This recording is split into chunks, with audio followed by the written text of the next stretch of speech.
আসছি পরবর্তী খবরে। ভাঙড়ে ফের জমি আন্দোলনের মেঘ। বাম আমলে পাট্টা বিলিয়ার সেই জমি ব্যবসায়ীকে বিক্রি। ভাঙড়ে বিক্ষোভের কেন্দ্রে 170 বিঘা জলা জমি। এবারও পরিবেশ ও প্রকৃতি প্রশ্নে।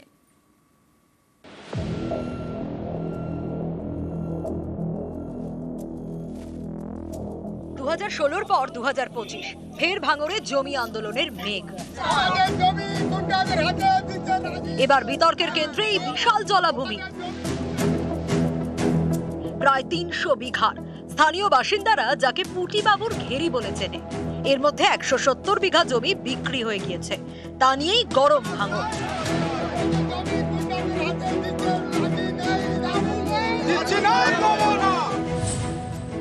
এই 170 বিঘা জলা জমির মধ্যে 50 বিঘা জমির পাট্টা বিলি হয় বাম আমলে। অনেক ক্ষেত্রে বাবার পাট্টা পাওয়া জমি এখন সন্তানেরা ভোগ করছেন।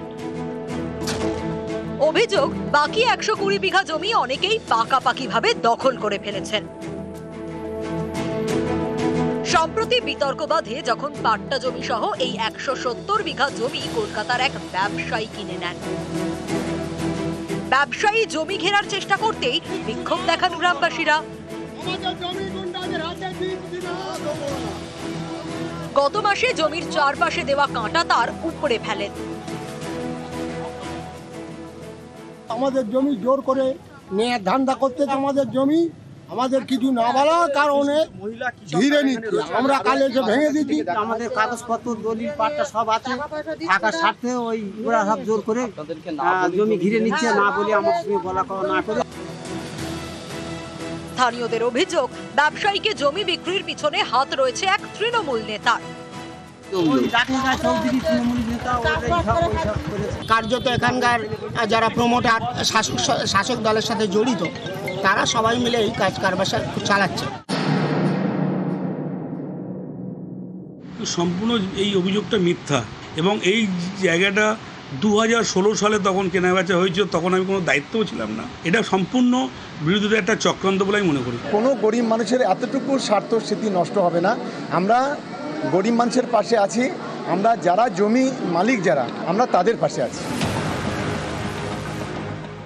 এখন প্রশ্ন হলো, সরকার যে জমির পাট্টা দেয় সেই জমি কি বিক্রি বা হস্তান্তর করা যায়?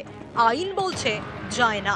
শুধু তাই নয়, পাট্টা দেওয়া জমি বিক্রি করা হচ্ছে বা লিজে দেওয়া হচ্ছে এমন অভিযোগ পেলে সেই জমি ফেরত নিয়ে নিতে পারে সরকার। তাহলে এই জমি বিক্রি হলো কিভাবে? সেই সময় টাকার প্রয়োজন ছিল আমাদের, তো কোম্পানি বলেছিল তোমরা বিক্রি করবে, মানে সেই হিসেবে দিয়ে একটা টাকা নিয়েছিলাম। দাদার খুব শরীর খারাপ ছিল, কিছু টাকা পয়সা দরকার ছিল, তার জন্য আমরা স্বেচ্ছা দিয়ে কিছু টাকা পয়সা নিয়েছি লিস্ট মতো হিসাবে। 2016 সালে পাওয়ার গ্রিডের ডিস্ট্রিবিউশন স্টেশন তৈরিকে ঘিরে উত্তাল হয় ভাঙড়। বিক্ষোভের জেরে থমকে যায় কাজ। সেই ভাঙড়েই ফের জমি ঘিরে বিক্ষোভ। এই বিক্ষোভকে হাতিয়ার করার চেষ্টা করছে আগের বিক্ষোভের সঙ্গে যুক্ত সংগঠন। রাকেশ চৌধুরী প্রভাবশালী একজন নেতা, তিনি সেই উচ্ছেদের প্রধান কাণ্ডারি। আদিবাসীদের জমি তিনি দখল করার চেষ্টা করেছিলেন। পুলিশ এখনো পর্যন্ত তার বিরুদ্ধে কোনো ব্যবস্থা নেয়নি। কৃষকদের এইভাবে উচ্ছেদ করার বিরুদ্ধে প্রতিবাদ জানাই। ভাঙড় থেকে কল্যাণ মণ্ডল, নিউজ 18 বাংলা।